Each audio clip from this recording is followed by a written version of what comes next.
All right. So we're back. We're going to be doing just a little bit more of this. And we are going to share the window, which is page 5. And so we want to be able to find trig function values at degree angles as well. The problem with this is if we don't have one of our regular standard reference angles, we're not going to be able to do it without our calculator. So when I look at 160 degrees, that is just 20 degrees short of the negative x-axis. So my reference angle is going to be 20 degrees. 440 is going to be past 360 by 80 degrees. So I'm in quadrant 1 with a reference angle of 80 degrees. 620 is going to be, well, let's see, 360 plus another 180 is 540. So I'm 80 degrees past the negative x-axis, which will put me in quadrant 3. 225 degrees is in quadrant 3 because it's past 180 by 45 degrees. So my reference angle is 45. 300 degrees is going to be okay for me because I am going to get 60 degrees short of the positive x-axis. So I'm in quadrant 4. And 260 degrees is not one of my standard reference angles, but I am 80 degrees past 180. So I'm at quadrant 3 with a reference angle of 80 degrees. So of these, only parts D and E have standard reference angles for me. And so those are the only ones I'll be able to do by hand. Of course, I can go through and do that because I know that the sine of 45 degrees is the square root of 2 over 2. Then I go and look at the fact that I'm in quadrant 3 for this reference angle, or for my original angle. And since I'm in quadrant 3, the sine function is negative. When I go to find the cosine of 300 degrees, I look at the cosine of 60 degrees, which I know is a half. And then I look at the fact that I'm in quadrant 4, and using the All-Star Trig Club, we see cosine is positive in quadrant 4. If I want to do something like the tangent of 260, since my reference angle is 80 degrees, that I'm just going to punch into my calculator. When we use our calculator, we're going to want to be looking at 4 decimal places for trig function values, simply because that's the degree of accuracy we need in most cases. But you're just going to have to be able to use your calculator. When you use your calculator, make absolutely sure that you are in the correct degree or radian mode. Look at how big that lettering is. Okay, this is going to be a really big deal. I won't try to force you to switch back and forth over and over and over, but you may have to switch in the course of your test, and you want to make sure you can identify and do that. Okay? For the secant, cosecant, and cotangent functions, since they're reciprocal functions, if you have to use your calculator, you're just going to do 1 divided by, because your calculator only has sine, cosine, and tangent. So if you want the secant of 125, you're going to do 1 over the cosine of 125 degrees, and you'll get this negative 1.7434. For the cosecant of 190, that's 1 over the sine of 190 degrees, which should be negative 5.7588. And when you're in radians, which I know, number 1, because of the pi, but also because I don't have any little degree symbol, when I do that, I'm going to have the cotangent of pi over 12, and I want to use my pi button on the calculator. And my pi button on the calculator is going to be second arrow up. So it's the exponentiation key, but the second function. So use the actual pi when you do pi over 12, so you'll get 3.7321.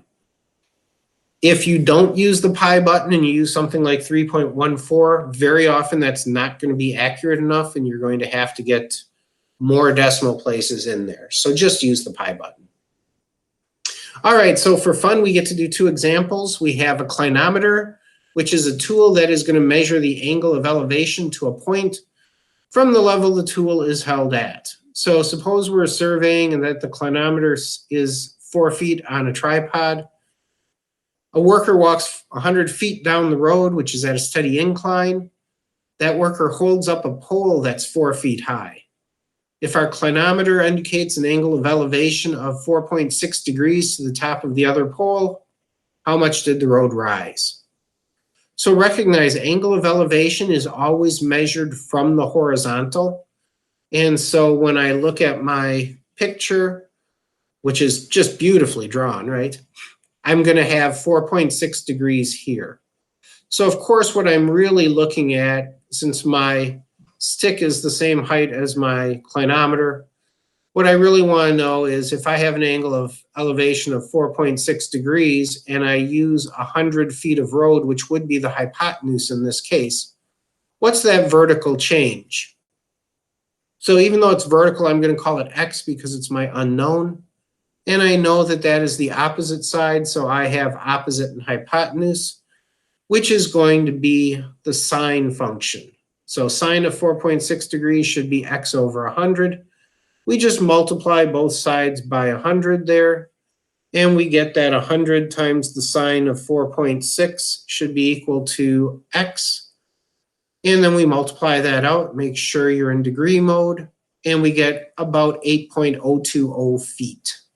Again, round to 3 decimal places unless otherwise specified. All right.